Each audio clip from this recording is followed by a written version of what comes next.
আর বসুদেব পিতা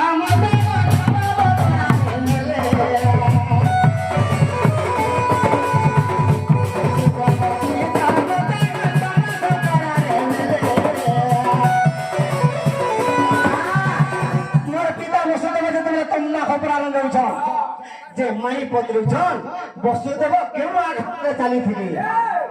আর পবন আঘাতে বসুদেব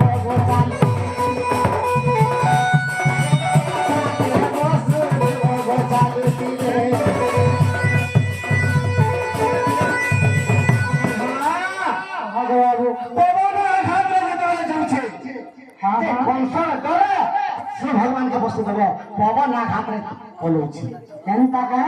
যে যদি পুত্রকে কংস বিনাশ করে দিয়েছে